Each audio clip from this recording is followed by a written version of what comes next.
Hello there, gang, and welcome to Displaying-Model-Behaviour, the Earth's mightiest video podcast, being filmed in the Earth's hottest bunker. So we're trying to keep it cool and loosey-goosey here, which is not easy to do when I got a pair of action figures that got me all hot and bothered. We got Plunderlings.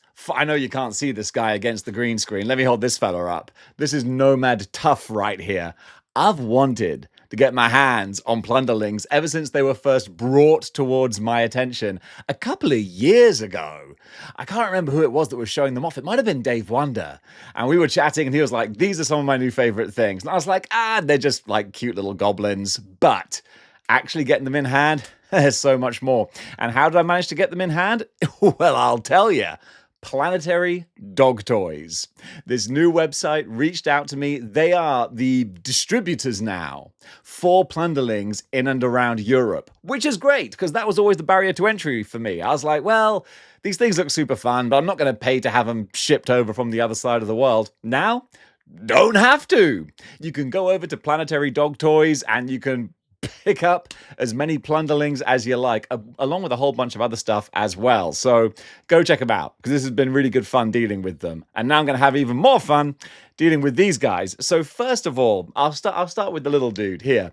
This is Nomad Tough. And what initially just jumps out at me is just how playable these little dudes are. There's so much character in these faces. 3 different head sculpts. That's really fun. But each of them is kind of mischievous in their own little right.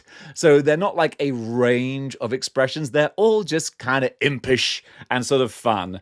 And I could see you getting a real big collection of these very easily. I'm not going to do that myself because it's a rabbit hole that could really easily spiral. And I do have that kind of personality. But this little dude here, it's little bitty bits of detail that I really, really love. First of all, he's got this cute little witch's hat that's got a magnet on the inside, so it pops beautifully over his head with the sculpting there to accommodate his ears, so it fits real snug on his bonce. And then also, for the accessories, he's got this great little mallet as well, with the lovely bit of sculpting and paintwork on the string that's tying it all together. I love it when weapons look practical, like they have actually been forged and made somewhere. So that's really, really fun. Then also, he's got this cute little frog, which is just, why the heck not? I was wondering at first, does it fit onto him somewhere or anything? But no, I don't think so. It's just a fun little froggy companion for him. And then he's got this cape here, which has a nice kind of soft plastic material, so you can really move it about. Although, I mean, it's not really going to do much more than hang down here anyway. But it's nice to have the chance to play with it. That's all I'm saying. So really a huge selling point for these guys, I feel, is the articulation and just how much you can... Oh, you know what? This is how I got told about them. I was chatting to Dave Wonder and we were talking about pocket figures. And this is the ultimate pocket figure right here. If you're going out and you want just a little fidget spinner type thing to play around with, boom, Nomad Tough. So most of the Plunderlings are this kind of handy sort of size. You can just pick them up and play around with them. Great little desk toys, I think. That's a real nice thing to have. And the details on the face, like I said before, just have so much character to them. The little earrings on here, giving him that real sort of like lived in kind of fashion to him. And then with the articulation itself, you got the torso swivel. The neck is on a ball joint as well, so that can go back and forth and up and down. Surprising amount of movement here, actually, for this little guy. Then the elbows, they're only single jointed, but again, they're very small. And then the knees, you got double joints in the knees. We do have pins. You know, I'm not going to say there's not anywhere it could be improved, because it'd be nice if it was just smooth joints going on down there. But really, I'm very happy with this little guy here. You got the nice little ankle rotation as well. Actually, I say rotation. It is kind of rotation. It is that rocker.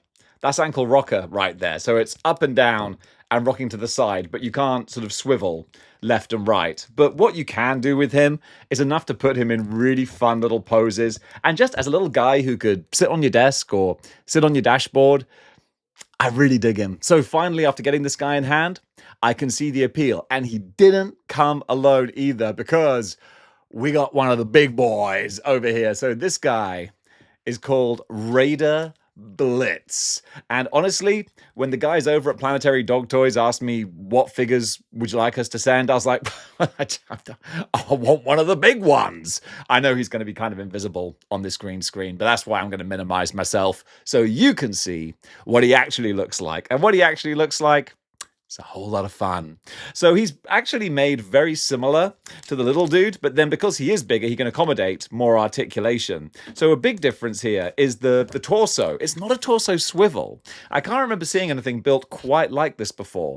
It's a torso sort of back and forth hinge, which is, you know, an interesting way of doing it. I think a torso swivel might have allowed slightly more posability, but he doesn't necessarily need it because he does have the waist swivel going on here. So that's nice to have. And then going down with the details on the belt, that's kind of nice. Got all the silver accents on the buckle there. Same with the strap around his body too. It's nice that they've actually thrown that paintwork in there to flesh it out, make it feel more alive. To be fair, it would actually look really bad if they didn't. So I'm not going to give that as too much of a compliment because it's like, come on. Of course you're going to paint that. So also, going up to the head as well, the three different faces, again, just like the little guy, they're all just wonderfully goblin-y. You know, these guys are just having fun. They're here for a good time. And with his accessories, they are the good time as well. I'm trying to find where I put his little bandana. Here it is. So yeah, the little bandana just sits on his head with a little magnet again as well. And just magnets, man. I don't know how much they cost, but they make a figure feel so much more impressive, so much more valuable. It's like, ooh, they're using magnets? This has got to be high end. Then going down the legs, he's got the thigh swivel here as well. Double joints on the knees.